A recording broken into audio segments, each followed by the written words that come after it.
인간관계를 맺을 때 기준을 세우잖아요. 나이가 어린 순서, 직업이 좋은 순서. 그 중에 거리가 가깝고 거리가 멀고에 따라서도 분명 차이가 있을 겁니다. 자주 만나거나 혹은 거리 핑계로 미루거나 그럴 수 있으니까요. 제가 결혼 정리하면서 제일 먼저 들었던 생각이 당장 짐 싸서 부산으로 내려가자는 것이었습니다. 그리고 다시 올라오지 말자 생각했죠. 제 고향은 부산입니다. 부모님도 부산에 계시고요. 부산에서 태어나 제 학창시절도 제 첫 직장도 모두 부산에서 했습니다. 그러는 동안 서울에 올라가야 한다는 막연한 환상 같은 건 절대 없었고요. 거기나 여기나 사람 사는 건 비슷하고 가족과 멀리 떨어져 지낼 정도로 올라가 지내고 싶은 마음은 전혀 없었습니다. 근데 다니던 회사가 개편을 하면서 부산 사무실을 철수하고 서울만 남겨두게 된 겁니다. 함께 일하던 대다수의 동료는 나가야 했고요. 저는 운 좋게도 회사에서 인정받아서 남게 됐는데 문제는 서울로 올라가 지내야 했어요. 그때 제 나이가 28살이었고 부산에서 다른 직장을 구해보자는 생각도 했었는데 그게 만만치가 않고 제가 받던 월급들 보장해주지도 않았기에 저는 하는 수 없이 일단 서울로 올라가기로 했어요. 거기서 경력을 더 쌓고 다시 내려오자 생각했고요. 그리고는 10년이 흘러 아이 손잡고 내려오게 되었네요. 아는 사람도 없는 서울에서 남편을 처음 만났고 그래서 더 의지하며 연애했던 것 같습니다. 주말이면 서울 이곳저곳에 데이트하며 남편과 구경하는 게 유일한 행복이었으니까요. 그렇게 남편과의 관계는 더욱 단단해져 갔고 1년 연애 후 거의 함께 사는 정도로 붙어 지내면서 결혼까지 자연스럽게 이어졌고요. 워낙 가까이에서 그리고 함께 생활하며 봐왔기에 남편에 대한 어느 정도 확신은 갖고 있었어요. 아침에 잘 일어나는지 잠버릇 술버릇까지도 옆에서 경험해 봤으니까요. 괜찮을 걸로 생각했죠. 직장 다닐 땐 관악구에서 지냈었는데 결혼 이야기가 나오면서 인천으로 신혼집을 알아봤습니다. 사실 신혼집 정하면서 생각이 참 많았어요. 시댁이 파주에 있었거든요. 지도에서 봤을 땐 1시간 정도 걸린다고 하길래 그렇게 멀지도 가깝지도 않구나 싶었는데 결혼 후 상황은 제 예상과 완전히 벗어났습니다. 어느 순간부터 저는 시댁 사람이 되어 있더라고요. 결혼 초반부터 저희 시어머님은 저에게 연락을 참 자주 하셨습니다. 어디서 우리 집을 보고 계시는지 퇴근해서 집에 딱 들어오면 현관문턱을 밟자마자 여지없이 전화벨이 울렸어요. 매번 똑같은 시간에 집에 오는 것도 아닌데 전화벨 소리가 울릴 때마다 깜짝깜짝 놀라며 받았죠. 전화 내용은 늘 한결같았습니다. 신우이에 대한 험담을 저에게 쏟아내셨어요. 다른 집도 이런지 모르겠는데 그렇게나 신우 험담을 저에게 하시더라고요. 암만 내 뱃속에서 나왔다고 하지만 어쩜 사람이 그리 독한지 아주 지독해. 나한테서 나온 것들 중 제일 독할 거다. 어쩜 하나밖에 없는 친정엄마를 못 잡아먹어 한다든지 내가 하루하루 몸이 성할 날이 없다 하시며 저에게 쏟아내시는 중이었죠. 그럼 전 스피커폰으로 돌려놓고 옷 갈아입고 세탁기 돌리고 집안일 시작했고요. 어머님은 주방에 있는 라디오가 되어 그날 있었던 신우 이야기를 저에게 하셨습니다. 아주 못됐어. 아니 퇴근길에 고기 사왔으면 엄마 고생했으니까 같이 드시고 가라고. 말이라도 그렇게 해주면 오죽 좋아? 검은 봉투로 둘둘 싸서 오자마자 냉장고에 감춰놓고 반찬 없으니 집에 가서 드시라고 밀어내는 게 말이야. 말끝마다 박서방 아주 노래를 부르는데 지 남편 챙기는 거에 반에 반만 날 챙겼어도 내가 이 정도로 속 뒤집히진 않지. 안 그러니 세아가? 매번 내용은 비슷했어요. 신우가 서운한 일을 하면 어머님은 가슴에 담아놨다가 저에게 털어놓으셨고 주로 먹는 걸로 감정이 많이 상하시는 듯 했습니다. 최근엔 고기를 사왔는데 어머님에게 숨긴 것 같더라고요. 지난번엔 신우가 생닭을 한 마리 냉장고에 넣어놨는데 어머님이 점심에 반찬이 없어서 반마리 잘라다가 삶아 드셨는데 신우가 난리를 쳤다고 하더라고요. 신우 남편 삶아주려고 넣어놨는데 왜 드셨냐면서요. 그날 신우가 어머님께 난리를 쳐서 점심때 드신 닭 반마리가 얹히시는 바람에 그날 밤에 저도 파주에 올라갔다 왔어요. 응급실에서 어머님이 막 트름을 하시며 우시더라고요. 근데 신기한 건 바로 다음날 시어머님은 아무 소리 안 하시고 신우네 애들 봐주러 가시더군요. 그래도 딸은 다르구나 싶었네요. 그렇게 서로 마주보며 살며 지지고 볶고 그 난리를 쳐도 한편으로 저는 신우가 참 부럽기도 했습니다. 그럴 때마다 멀리 계신 저희 친정엄마가 떠올랐고요. 저야 신우랑 직접적인 대화가 거의 없었기에 어머님에게 들은 내용으로만 대충 눈치껏 알고 있었고 신우는 남편과 사이가 무척이나 좋은 듯 했습니다. 어머님은 부부가 합의들어 그렇다며 저 맹수 같은 성격 받아줄 남자가 흔치 않은데 이상하게도 신우는 남편 앞에서만 조신해진다고. 그 결과 아이를 셋이나 낳아 기르고 있고 셋째 출산하자마자 신우는 살던 집을 파주로 옮겨서 시어머님 코앞으로 와버렸기에 그렇게 저희 시어머님이 신우네 집으로 매일 가셨습니다. 신우가 참 대단한 게 시댁 바로 앞동으로 집을 옮겨놔서요. 주차장을 같이 쓸 정도로 가까워요. 이사 오기 전에 의논도 안 하고 그냥 옮겼대요. 그래서 어머님은 매번 신우 이야기를 하실 때마다 지독하다는 이야기를 수식어처럼 늘 하셨어요. 그래서 저희 신혼집과 시댁은 1시간 거리에 있음에도 이상하게 시댁과 딱 붙어 지내는 기분이 들었습니다. 처음에는 그냥 그러다가 말겠지 하며 넘겼어요. 저도 전화통화는 자주 했지만 적당히 거리 도감에 있었거든요. 어찌됐든 신혼의 사정이고 내가 아이 맡긴 것도 아니고 나는 직장도 다니고 아이 맡길 것도 없고 친정도 멀리 있으니 하나만 낳아서 키우자 생각했기에 시댁이 뒤집히든 시어머니 속이 뒤집히든 한 귀로 듣고 한 귀로 흘렸습니다. 맞장구를 치거나 그러지도 않았어요. 근데 남편은 저랑 다르더라고요. 처음엔 시어머니 걱정, 그러다 신우 걱정, 나중에는 신우 애들 걱정까지 하는 겁니다. 그때부터 상황이 완전히 달라졌죠. 제가 시어머니와 각을 세운 것도 그 이유였습니다. 남편이 걱정하고 챙기려고 제스처를 취하자 어머님도 그때부턴 신우 흉보는 일이 아니라 본인 힘들다, 챙김받고 싶단 말을 더 자주 하셨습니다. 그러다 하루는 밤 9시가 넘어서 어머니께 연락이 왔는데 아이고 남자의 셋이나 돌보려니 여기저기 안 쓰시는 곳이 없다. 저번에는 막내가 안아달라고 하도 졸라서 안아주다가 허리를 삐끗해서 병원에 몇 번을 갔나 몰라. 이젠 무릎도 아파 죽겠고 어깨도 아프고 팔이 돌아가지도 않아요.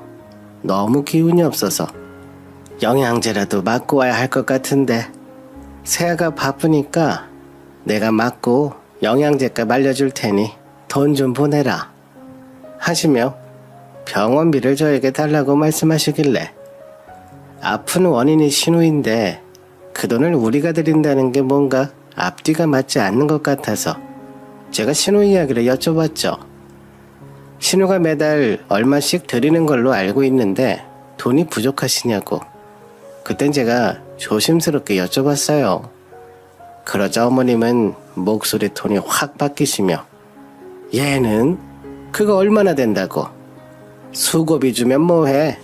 남자애들 셋이나 되는데 먹성이 얼마나 좋은 줄 아니? 한 녀석씩 유치원 갔다 오면 깎아 사달라고 졸라대는데 맨날 그렇게 사줘봐. 남는 게 있나? 왜?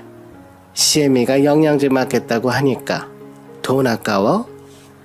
그러니 저도 속에서 슬슬 화가 올라오더라고요. 그래서 한 번 더 신우 이야기를 꺼냈죠. 아니요, 어머니, 그게 아니고요. 형님께서 따로 신경 써주시는 것 같은데 계속 아프다고 하셔서 여쭤본 거예요. 다른 때 같으면 신우 흉이라도 보실 텐데 뜬금없이 제 남편 이름을 부르시며 최근에 진욱이 이번에 보너스 받았다지? 너희 시아버지도 요즘 기력이 쇠하다고 하는데 둘 다 한의원 가서 침도 맞고 약도 한 제 지어야겠다. 아, 그리고 지난번에 진욱이한테 링크 보냈는데 안마의자 받은 거 있으니 결제하고 보내줘라. 이쯤 되니 저는 이해가 안 되더라고요. 신우이 애들 봐주면서 몸이 아픈 걸 왜 저희 부부한테 보상을 받으려고 하시는 걸까요? 그리고 이뿐만 아니라 매번 갖고 싶으신 게 있으시면 남편한테 말하거나 남편이 바로 안 해주면 저에게 이런 식으로 바로 말씀하세요. 제가 좀 거절하려는 뉘앙스만 보여도 바로 삐치시고요. 매번 이러시니 제 상식으로는 이해가 안 돼요. 말로 온 김에 여쭤봤어요. 어머니, 형님네 아이들 봐주시면서 힘드신 걸 왜 저에게 말씀하세요? 아이들 봐주시느라 힘드신 건데 형님께 병원비, 영양제 말씀하시면 되지 않나요? 라고 했더니 저에게 못 빼어먹은 것이라고 합니다. 애들 보느라 몸이 닳고 닳아 고장이 났는데 외손 주고 친손 주고 내가 양쪽에서 팔다리가 부족하다며 은근슬쩍 저희 아이까지 끼워 넣으시길래 제가 곧장 아니라고 단번에 말씀드렸죠. 우리 아이 봐주신 적은 한 번도 없으시다고. 어머님은 신혼의 아이만 봐주셨다고 했습니다. 어머니, 제가 기록하는 습관이 있어서 매일 일기를 쓰고 특별한 일이 있으면 핸드폰에 따로 기록도 해두는데 저희 아이 태어나고 지난 5년 동안 단 한 번도 아이 맡아주신 적이 없어요. 그러자 어머님은 한참 동안 아무 말씀 없으시더니 이젠 새학을 하는 호칭도 없이 다짜고짜 너는 어째 꼬치꼬치 따져드니? 너 우리 진욱이한테도 그러냐? 그리고 시애미가 맞다고 하면 맞는 거지. 뭘 그렇게 따지고 들어? 내 기억엔 준서 몇 번 맡아줬어. 네가 기억 못하는 거야. 어디 기억도 못하는 걸 그런 적이 없다고 잡아떼길 잡았대.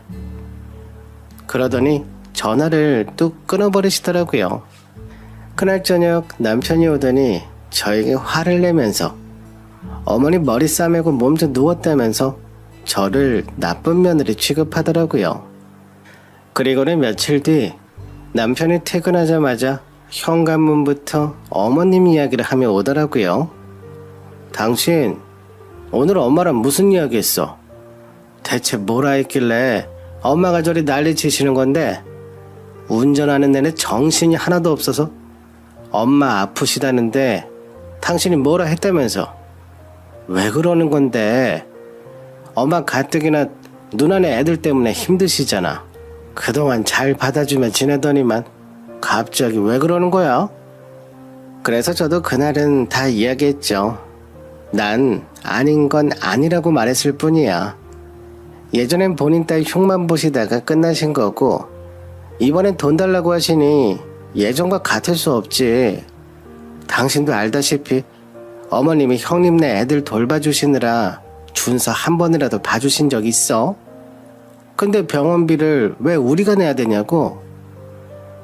그러자 남편이 저를 한심하다는 듯 쳐다보더니 한숨까지 쉬며 그러더라고요. 누가 뭘 해줬네 안 해줬네. 아이 왜 그래 가족끼리.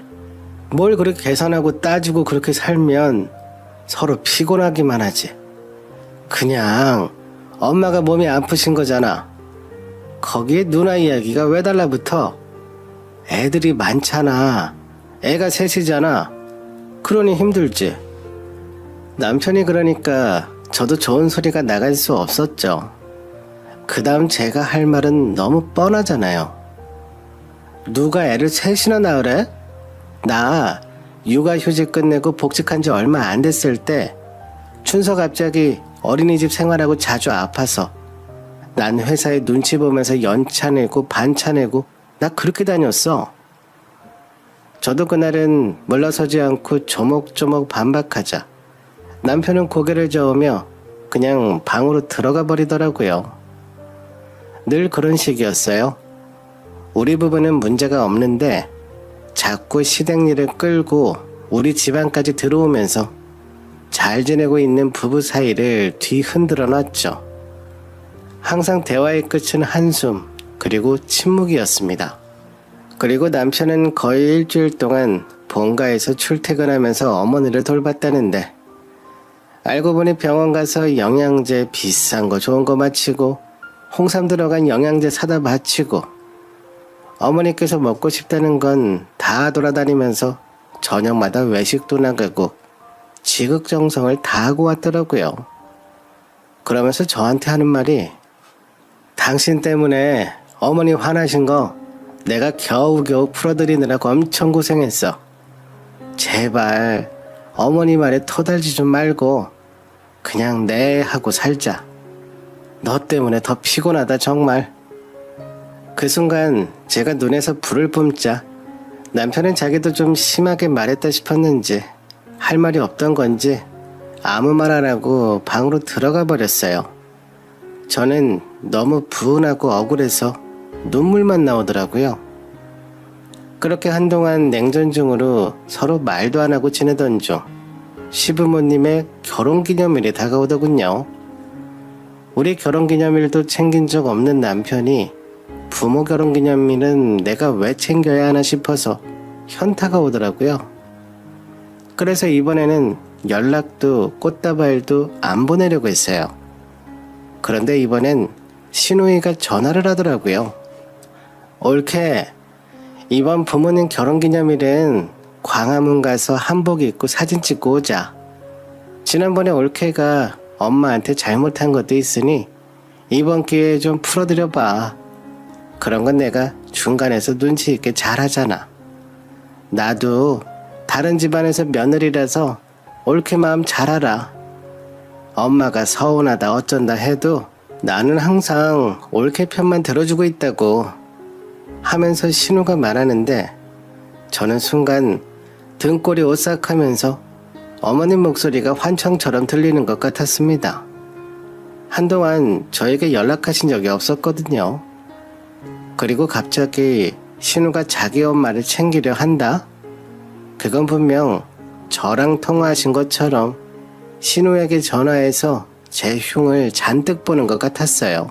얼마나 모진 소리를 다 쏟아내실지 뻔히 알기에 순간 속에서 천불이 올라왔지만 신우는 그러던지 말던지 밝은 목소리로 떠들더라고요.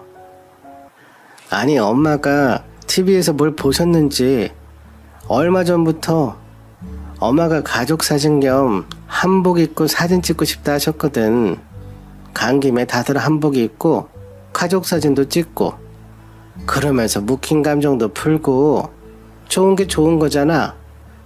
내가 동생하고는 미리 이야기해놨으니까 날짜는 정해지는 대로 바로 만나자고. 가까이 지내니까 얼마나 좋아. 바로바로 쉽게 만나고. 아무튼 그때 이쁘게 하고 만나자고 올게. 근데 저는 영 내키지가 않아서 날씨 핑계라도 대가며 최대한 그리고 가능하면 영원히 밀어버리고 싶었어요. 근데 형님 그날이 올해 들어 가장 더운 날이라고 하던데 안 그래도 점점 더워지는데 이 더운 날 한복을 입고 거기 그늘도 별로 없는데 사진을 찍자고요? 제가 최대한 돌려서 말했지만 신우는 아랑곳하지 않고 어쩌겠어. 엄마가 더 나이 들기 전에 하루라도 젊을 때 예쁜 사진 남기고 싶다 하시는데 저희 시댁은 어머니가 왕입니다. 어머니가 하자고 하면 토달지 말고 해야 하는 거죠. 그게 아버님이든 신우든 예외는 없습니다. 그런 분에게 저는 그동안 너무 많은 토를 달았던 거죠. 아이, 그래도 형님, 아이들도 더워서 힘들 텐데 꼭 이렇게까지 하셔야 할까요? 경복궁은 가을에 가면 단풍이 있어 더 예쁜데 가을쯤으로 가는 건 어떨까요? 결국 저는 돌려 말하지 않고 이야기를 해버렸죠.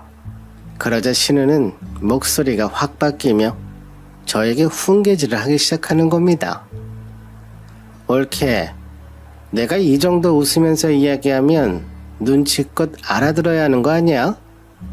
노인네 살면 얼마나 사신다고 그 소원 하나 못 들어줘?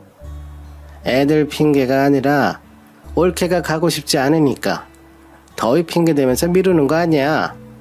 누군 며느리 안 해본 줄 알아? 어디서 핑계야 핑계가. 결혼기념일이니까 가는 거지. 가을에 무슨 날이 있는데? 우리 엄마 날짜 지나면 의미 없다고 딱 자르는 거 몰라? 시댁은 시댁이다 이거야. 우리 가족이 진욱이 키우느라 얼마나 고생했는 줄 알긴 하고 이렇게 말하는 거야, 어? 하면서 남편 대학 등록비를 신우가 알바하면서 보탰다는 옛날 옛적 이야기를 이번에도 또 꺼내더라고요. 제가 시집 와서 100번은 넘게 들었던 것 같아요. 왜 그런 이야기를 상견례 때는 안 하셨는지, 만약 했으면 전혀 다른 상황이었을 텐데 말이죠. 암튼 남편은 온 가족이 자기를 뒷바라지 해준 것에 대한 보답을 해야 도리라고 생각하고 가족들에게만큼은 절대 돈 아끼지 않는 사람이었던 거죠. 그리고 나중에 우연히 시어머니께서 잡담으로 하신 말씀이긴 하셨는데 남편 뒷바라지 해주면서도 어머니와 시누이는 남편에게 우리는 너를 위해 이렇게 희생하고 있는 거다. 그러니 너는 꼭 나중에 돈 벌면 우리에게 보답해야 한다. 이런 식으로 세뇌를 시킨 것 같아요. 이번 광화문에 가도 사진 촬영 비용, 옷 대여 비용, 밥값 모두 남편 지갑에서 나가겠거니 했는데 역시나 당연하듯 그렇게 되더라고요. 이번에도 제 예상대로 광화문에 가서도 시누이 가족은 돈 한 푼 안 쓰고 즐겼습니다. 남편은 매사 꼼꼼하고 돈 관리가 철저한 편이고 재테크도 잘하는데 유독 시댁에 관해서는 바보도 그런 바보가 없었습니다. 그렇게 억지로 광화문에 도착해서 더위에도 사진 찍고 힘들었지만 저녁쯤 가니 생각보다 덥지는 않았습니다. 그리고 생각보다 가족 단위로 많이들 나와서 사진도 찍고 재밌게 보내더라고요. 한옥 지붕 위에 노을이 지는 모습을 보니